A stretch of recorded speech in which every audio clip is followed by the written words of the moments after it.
Avengers, assemble. Welcome back to Sanders Presents. I'm Greg, and if you're enjoying the content we're producing, then please consider becoming an Avenger today by joining our Patreon. We have two tiers, $3 and $5 tiers, and with those tiers, you get access to an exclusive Discord channel, exclusive videos, live streams, and more. In addition to that, at the $5 tier, you will become a producer. You'll be able to choose topics for future videos, and your name will join our Hall of Heroes, our founding Avengers, which we currently have Ed and FlyGuy215, and thank you so much for your support. Thank all of you for your support and for making this content possible. We're going to dive into Marvel's Avengers, and this is Gear, Perks, and Resources Rework. This is from the dev blog. A lot of this is going to be implemented on the 30th of November. So, let's get right into it. The perks rework. There are several changes to gear we will be introducing in patch 2.2 on November 30th. Several improvements to hero gear have been made to make those rewards a bit more appealing when compared to normal gear. Whether this is fixing bugs with perks or rearranging perks, we wanted to offer more options to players looking for more variety in builds. Due to community feedback, we have also added status effects to gear for heroes who are currently missing them. All of them. Every single one. That means Hulk will have cryo perks, Miss Marvel will have plasma perks, and Iron Man will have shock perks for his weapons. These perks will be added to either specialty gear from vendors, Omega gear for Hulk, or Hive Mind gear. We have also updated the rewards for Omega level threat Family Reunion. We've heard the feedback that you want less variance in stat rolls for Omega gear and want more opportunities to get them. Rather than remove perks to address one of these issues, we have made the mission drop Omega gear for every completion. This gear will not improve a hero's power level, but it will provide more chances to get a role players want. We have removed the minor artifact awarded and replaced it with fragments as a part for the resource rework we'll talk about below. There is also a chance for an additional Jarvis or other set gear to drop in case you wanted another source for that. Furthermore, due to feedback and internal testing, several perks have been updated where the specific trigger plays a bigger factor on the percent chance of a perk activating. For example, the trigger of being damaged, which is a passive, very easy event, has a lower base chance to activate the buff or perk it's on. Perks focused on defeating an enemy under a certain status effect have been increased to be the second highest base percentage right behind teammate revival due to these triggers being more difficult to achieve. This is, of course, all affected by proficiency, and older gear that rolled with a higher percent chance will retain its value until it is upgraded. Once upgraded, it will have the newer value. Resources rework. Since the launch of the game, we have had various resources that are gathered and used to upgrade items. In the 2.2 upgrade, we are streamlining that system to be more user-friendly. From a high level, we are removing the need for catalysts, nanotubes, nanites, plasma, and uru. We will grant a number of fragments, upgrade modules, and polychoron to players for these resources and remove them from the UI. When players log in, they will be notified of the resources being retired and what resources they will get in exchange. We may bring some of the retired resources back in the future if there is a clear need for a new resource to support any new or updated systems we release. In patch 2.2, the only resources needed to upgrade gear and minor artifacts will be fragments and upgrade modules. Major artifacts will now require a mix of fragments and polychoron, which I'm probably saying wrong. This also means we need to rework areas that currently grant resources as rewards. The following list shows what the changes will be. Dismantling gear. Dismantling gear will now reward the player with fragments, upgrade modules, and rarely polychoron, and based on the rarity of the gear. Enemies. Defeating enemies will now only drop fragments in quantity and frequency based on the size and difficulty of the enemy. Some smaller enemies will not drop any fragments at all, while normal adaptoids drop fragments most of the time, and enemies such as Blitz, Dreadbots, and Elite Exos drop more fragments more often.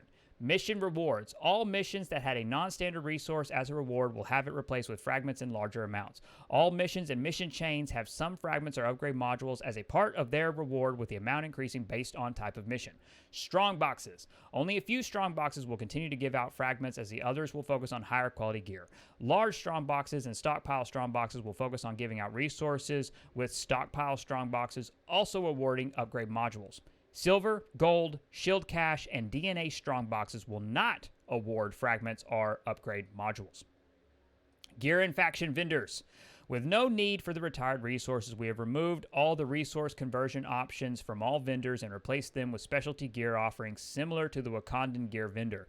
Each vendor has different offerings that can improve as your hero increases their power level. Most of these specialty offers will have a higher fragment cost when compared to the normal gear. The prices for all gear have also been adjusted to account for the focus on fragments. Challenge card rewards. Some rewards on challenge cards gave resource packs, so these have all been replaced or adjusted. The rare resource bundles have been removed, and in its place will be a bundle of fragments or upgrade modules. The exotic resource bundle no longer gives Uru and grants more polycharon than before. Gear upgrade rework.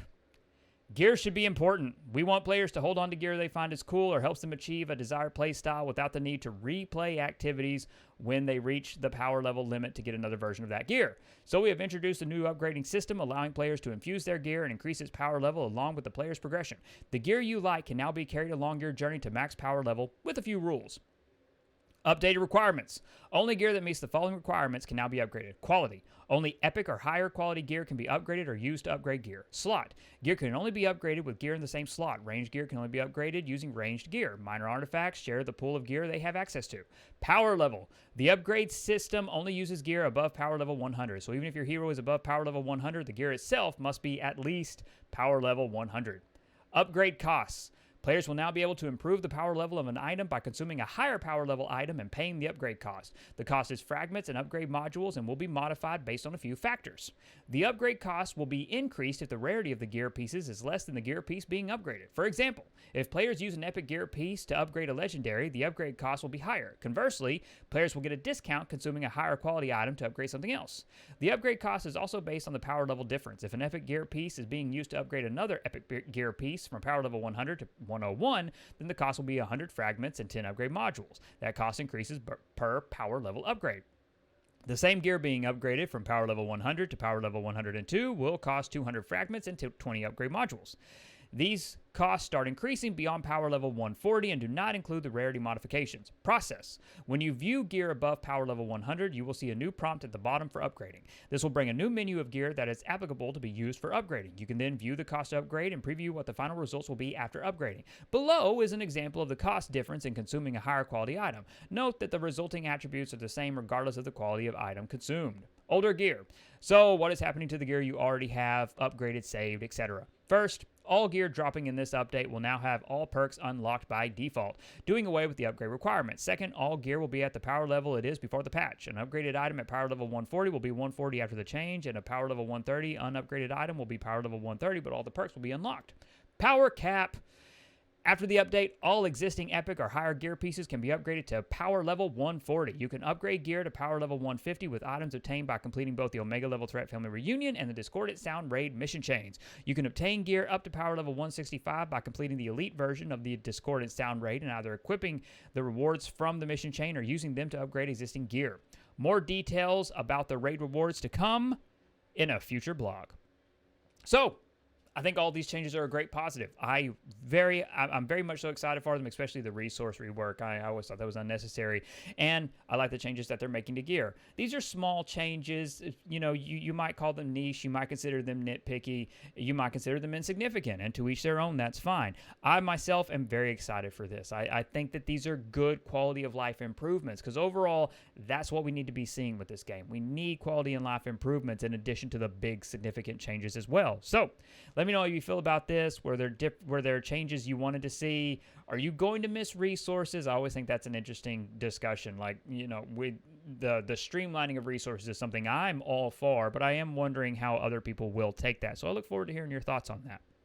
To my Avengers, thank you so much for your support and for making this content possible. Genuinely, thank you so much. As I said at the top of the video, if you're interested in becoming a patron, you can follow a link in the description below and you can become an Avenger today.